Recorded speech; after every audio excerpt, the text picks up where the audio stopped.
In March of 2018, when the Trump administration was fighting with local officials over the enforcement of federal immigration laws, John Bolton challenged the concept of nullification in an interview with Breitbart News Daily. The idea that law enforcement at lower levels shouldn't be required to cooperate with the feds is just unthinkable.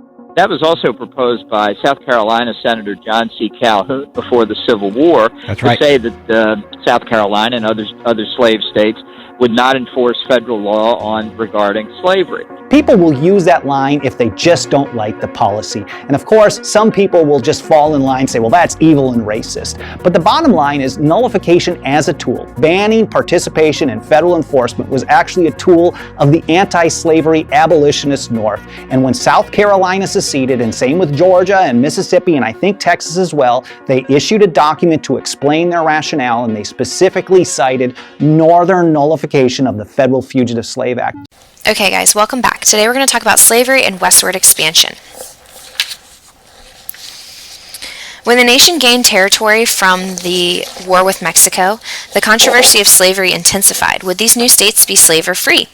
Many people escaped from slavery and headed north. Southerners believed that Article 4 of the Constitution gave them the right to retrieve these runaway slaves. Some Northerners had strong beliefs and helped runaways. The new land that we gained from the war with Mexico created a new question. Should slavery be allowed? A Democratic representative from Pennsylvania named David Wilmot proposed an idea. He believed that the territory the United States gained from Mexico should be free.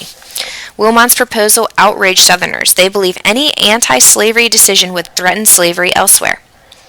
The bill passed in the House, but the Senate refused to even vote on it. Southerners believed Americans settling had the right to bring along their property, their slaves. Senator John C. Calhoun warned that civil war would happen if Northerners failed to recognize these concerns. Many moderates, or people in the middle, began searching for a solution. Lewis Cass suggested citizens in this new territory should decide for themselves if they wanted to allow slavery or not. This idea is known as popular sovereignty. Popular sovereignty appealed strongly to many members of Congress because it removed slavery from politics.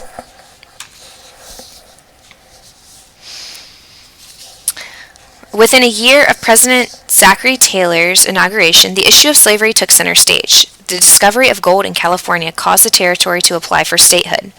They had to decide, would California be a free state or a slave state? Traces of gold are found in Sacramento, and 49ers arrive there in California hoping to make fortunes. Gold mining towns spring up overnight, and the chaos begins in California. California decides to enter the Union as a free state. So at this time, we have 15 free states and 15 slave states. Southern politicians are getting very annoyed with this issue not being resolved, and they begin to talk of secession. Secession means removing your state from the Union. Only 16 months after taking office, President Taylor dies unexpectedly. Let's look that up. President Taylor dies and his vice president, Fillmore, takes office. Congress passes the Compromise of 1850. This says 4 main points. Point number 1, New Mexico, Nevada, Arizona, and Utah would be organized without mention of slavery. Number 2, slave trade would be abolished in the District of Columbia. Number 3, California would be admitted as a free state. And number 4, the Fugitive Slave Act would pass. Alright, so within this compromise, the Northerners really disliked the Fugitive Slave Act because under this law, a slaveholder could take alleged runaway slaves into custody. If they did this, they would receive $10. Now, if they found slaves and said, no, they're not runaways, they would only receive $5. So you can see that this wasn't extremely fair. A person who refused to cooperate would be jailed. The accused slave would be brought to trial but could not testify, and they would be sent back to the South. Many Northerners refused to recognize the Fugitive Slave Act. They justified their defiance because it was morally wrong. These anti-slavery activists often used the words of Henry David Thoreau to justify their defiance, and they said, if the law requires you to be in justice, then I break the law. Resistance becomes very frequent, and it becomes public and very violent. Many African Americans escaped from the South using the Underground Railroad. The Underground Railroad is a well-organized network of abolitionists who helped free thousands. Members are called conductors, and they transported runaway slaves north in secret. The most famous conductor that you've probably heard of is Harriet Tubman. Another woman named Harriet is Harriet Beecher Stowe, and she's also an abolitionist. She writes Uncle Tom's Cabin, and in her novel, she depicts the life of an an enslaved man, and his evil overseer, this guy with the whip. Southerners were outraged by this novel, and they've said it was fake. In 1852, Franklin Pierce is elected president, and during his time as president, the Transcontinental Railroad was being built. This is a railroad that would cross the entire country. Now, this railroad would help promote further growth in new territories, but it would also bring up that question, should we allow slavery in these territories? In the Kansas-Nebraska Act, Stephen Douglas proposed to repeal or get rid of the Missouri Compromise. Douglas wanted to open up this new territory, the Great Plains, to settlement. He thought that he could divide the region into two territories, Nebraska and Kansas. Nebraska would be the free state, and Kansas would be the slave state. Kansas became the battleground between people favoring slavery and people opposing it. Missouri settlers would move into Kansas and bring their slaves, and when that happened, Northerners responded by moving into the territory and creating an anti-slavery majority. Bleeding Kansas becomes a battleground, a territorial civil war. By the end of 1856, 200 people have died in Kansas, and $2 million worth of damage had been caused. The growing violence over slavery even comes into the government. Senator Charles Sumner is an abolitionist man who delivered a speech accusing pro-slavery senators of causing bleeding Kansas. He singles out a man named Andrew Butler of South Carolina. Now, Butler's second cousin is Preston Brooks, and he does not like that. So he approaches Sumner's desk in the Senate chambers, and beats him over the head, severely injuring him with his cane. Many Southerners considered Brooks a hero, and they sent him replacement canes. And in some of these canes were inscribed, "Hit him again." And actually, Senator Sumner's blood is on the floor in the Senate chamber, and he rips out his desk, which was nailed into the ground when this happened, and that's what this picture is showing right here. He never fully recovers. In March of 2018, when the Trump administration was fighting with local officials over the enforcement of federal immigration laws, John Bolton challenged the concept of nullification in an interview with Breitbart News Daily. The idea that law enforcement at lower levels shouldn't be required to cooperate with the feds is just unthinkable. That was also proposed by South Carolina Senator John C. Calhoun before the Civil War. That's right. To say that South Carolina and other slave states would not enforce federal law regarding slavery. People will use that line if they just don't like the policy. And of course, some people will just fall in line and say, well, that's evil and racist. But the bottom line is nullification as a tool. Banning participation in federal enforcement was actually a tool of the anti-slavery abolitionist North. And when South Carolina seceded, and same with Georgia and Mississippi, and I think Texas as well, they issued a document to explain their rationale, and they specifically cited Northern nullification of the Federal Fugitive Slave Act. A Positive Good, John C. Calhoun, February 6, 1837. As widely as this incendiary spirit has spread, it has not yet infected this body, or the great mass of the intelligent and business portion of the North. But unless it be speedily stopped, it will spread and work upwards till it brings the two great sections of the Unions into deadly conflict. A large portion of the northern states believe slavery to be a sin and would consider it as an obligation of conscience to abolish it if they should feel themselves in any degree responsible for its continuance, and that this doctrine would necessarily lead to the belief of such responsibility. I then predicted that it would commence, as it has, with this fanatical portion of society, and that they would begin their operations on the ignorant, the weak, the young, and the thoughtless, and gradually extend upwards till they would become strong enough to obtain political control.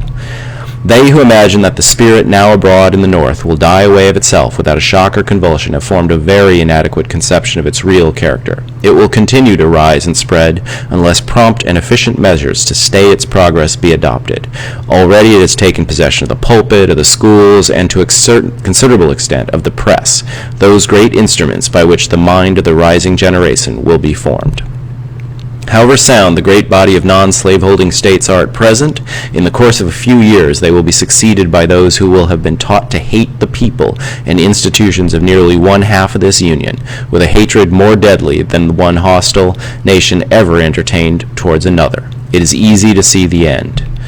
By the necessary course of events, if left to themselves, we must become, finally, two people. It is impossible, under the deadly hatred which must spring up between these two great nations, if the present causes are permitted to operate unchecked, that we should continue under the same political system. The conflicting elements would burst the Union asunder, powerful as are the links which hold it together.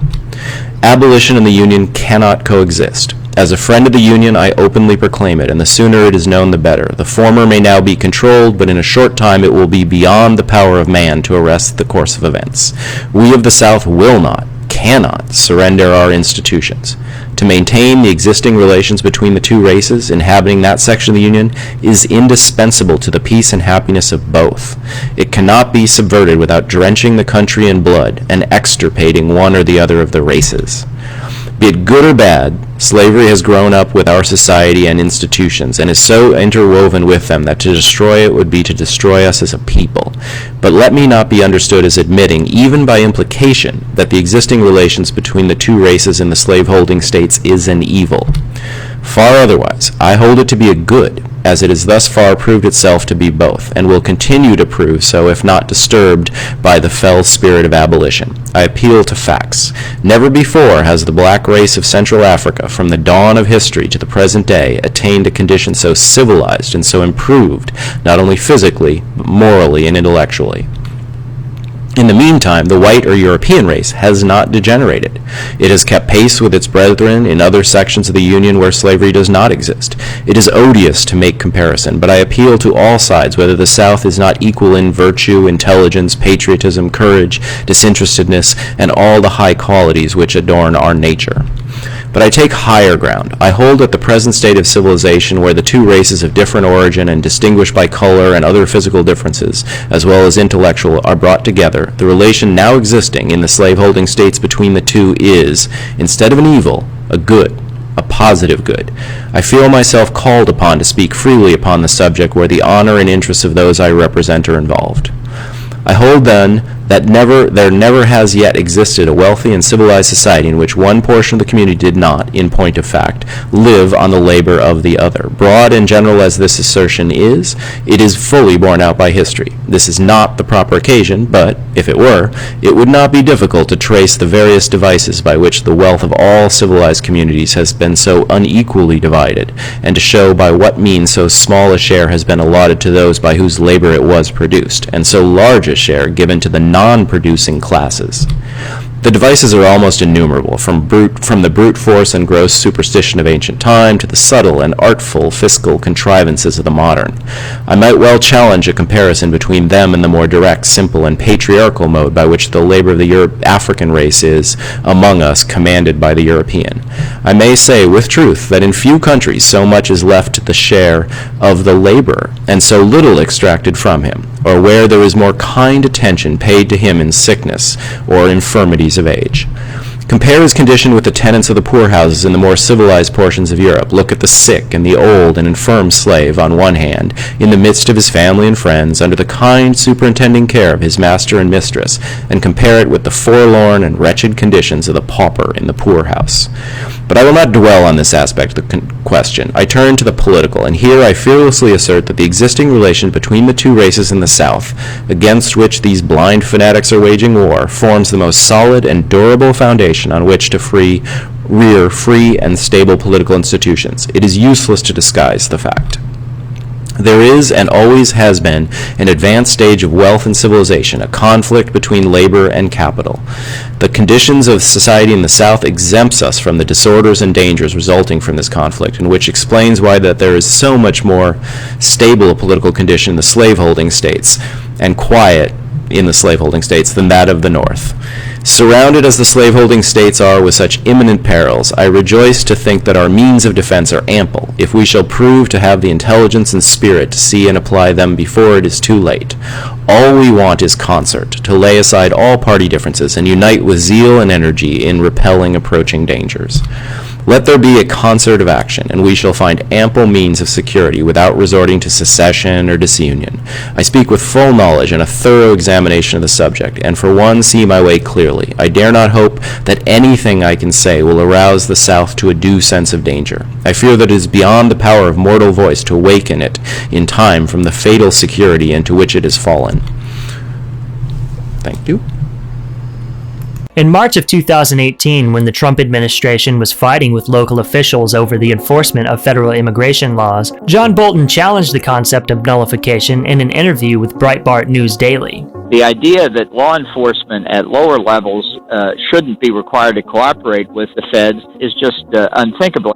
That was also proposed by South Carolina Senator John C. Calhoun before the Civil War. That's right. To say that South Carolina and other slave states would not enforce federal law regarding slavery. People will use that line if they just don't like the policy. And of course, some people will just fall in line and say, well, that's evil and racist. But the bottom line is nullification as a tool. Banning participation in federal enforcement was actually a tool of the anti-slavery abolitionist North. And when South Carolina seceded, and same with Georgia and Mississippi, and I think Texas as well, they issued a document to explain their rationale, and they specifically cited Northern nullification of the Federal Fugitive Slave Act. In this video, we are looking at John C. Calhoun's Slavery is a Positive Good. But first, shout out to Miss Heller's class at Appleton West for this request. I moved this one up on my list so it could get to you in time. Now let's get into the context. First of all, this is in the era of the Second Great Awakening. Immigration and reform movements and the market revolution are occurring in the North and changing that society. However, things in the South have mostly stayed the same, with their plantation aristocracy. There was a big economic development occurring in the South through the growth of the cash crop, cotton. This occurred because the invention called the cotton gin was able to efficiently separate the cotton seed from the cotton boll. Cotton production is going to take off over the early to mid-1800s, which will lead to the demand in labor to pick the cotton. Despite the international slave trade being banned, the domestic slave market grew, going from around 1 million slaves in the United States in 1790 to 4 million by 1860. Finally, the abolitionists, mostly in the North, were becoming a very vocal reform group. Two of their leading publications were The Liberator and The North Star, which discussed and attacked slavery.